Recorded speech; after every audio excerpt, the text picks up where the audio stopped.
Hey everyone, what's up, Vonn Squad? Thank you for all of those who are returning back to the channel. My name is Fatima Evonn, and for my new subscribers, I see you, I appreciate you. Thank you for signing up to be with, Vonn Squad with me and everybody.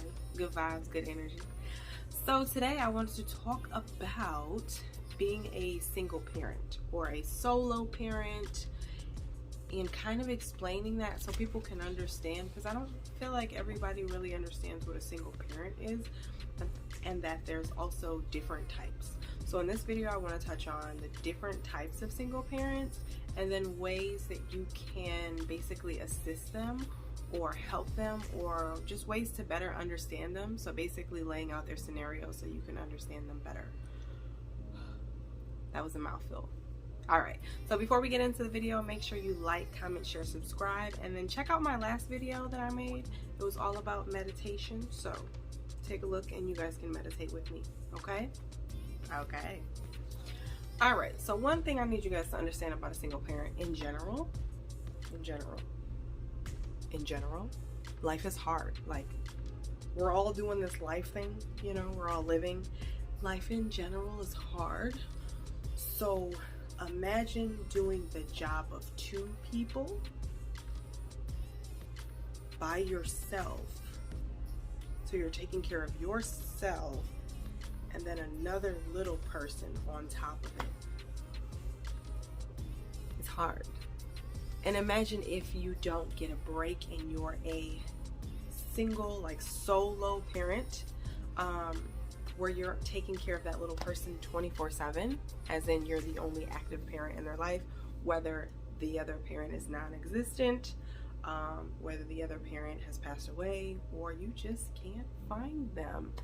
Some people are in those situations. So I think it's definite to understand the difference between a person who is single and has a child versus a person who is a single parent, the solo parent, the only parent taking care and the responsibilities of the child. So once you know those, then there's kind of like two different categories, because there are the single parents who are just not with the other parent. They're co-parent, but they're not with the other parent, and sometimes they get breaks. They have somebody who they can be like, hey, I want to take a trip, in a couple weeks, get a little break from my kid. Can you watch our kid? And they're like, yeah, sure, I'm not doing anything, that's no problem. Versus the people who are like, I gotta call my cousin, my sister, my mama, my auntie to see if they can watch my son or my child for me, because the other parent's family is non-existent, or they don't help, or the father doesn't claim the child for real. So then you end up doing everything, even though they were legally determined by paternity to be their child. So I think we need to not put everybody in this category as like, you're a single parent, you're a solo parent. Like, everybody needs to understand, like, they're not the same. There's a difference between a parent who's the only parent, who it's harder for them to find a babysitter because they're depending on just their family, versus someone who has another parent and their extended family that they could use as a resource to assist them in taking care of, watching, the child. Like, that makes it a lot different, because it's like, one thing about understanding a single parent or a solo parent is like, like, sometimes when it comes to, you want us to hang out, you want us to do stuff, we can't, because it's like, I don't have a sitter. You can't ask me to do stuff at the last minute. Like, it's like 8 p.m. It's bedtime. Like, we're doing bedtime and bath. Like, no, I can't. I can't just go anywhere with you. No, I can't go to this last minute concert. No, I can't do this last minute stuff. Like, you might be able to text me and hit me up and see if I can get a babysitter real quick, but 9 times out of 10 it's probably going to be a no. And I'm not saying don't ask your friends who are solo parents or single parents not to like go out last minute, but just don't be disappointed if we say no or we can't, because you don't know our circumstances.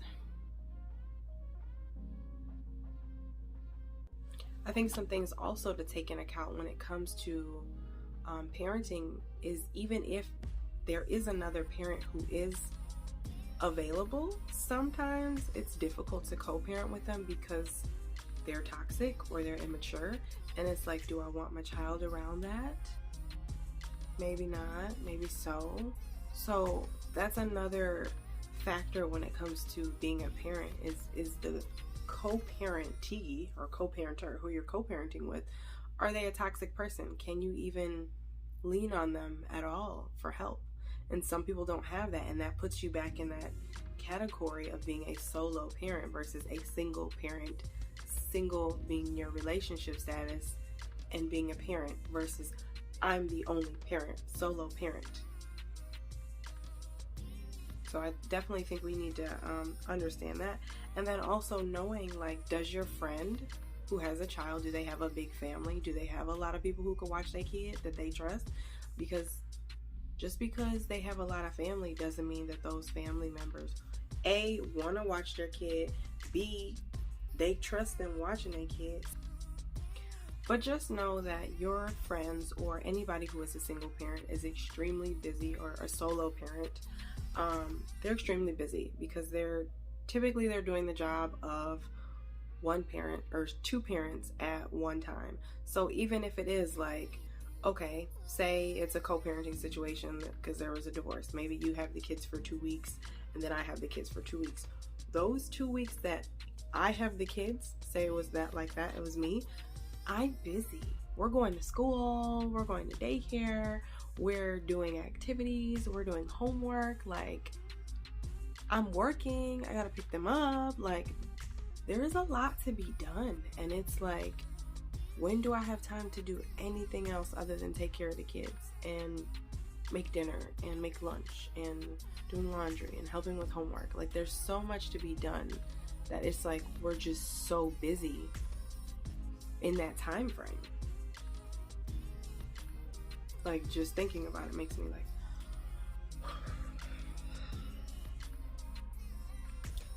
so in general, those, if you know people who are single parents or solo parents, I just ask you to have patience and understanding when it comes to us, because it's like you never know what we're dealing with. Because when you have a child with somebody, sometimes you end up dealing with like their family stuff and then realizing your family stuff, that you may not have the family to support you. All them people who was at the baby shower said, oh yeah, I'm gonna watch your baby, don't worry about it, I'm as soon as they out, I'm gonna watch your baby. And then you come dialing them up and you don't hear nothing back. Just know that when you have a child, a lot of things change, and you just have to go with the flow and adjust, because at the end of the day, they're here and they ain't going nowhere. So you just gotta go with the flow. So in general, everybody, I just want to say, solo parents, single parents, even two family parent, two regular parent homes, in general, just extend grace to your friends who have kids. And just understand it's hard, because like I said, in general, life is hard. But then also, if you have to parent a child, and then you might also have a co-parent situation that isn't necessarily the best. It's almost as if you're parenting two people. So just definitely extend grace to us. Love on us. Ask us if we need some help. You know, you want to come over, bring some food. You want to watch our kid? Let us know. So I love you guys. Don't forget to like, comment, share, subscribe. And I'll see you in the next one. Bye.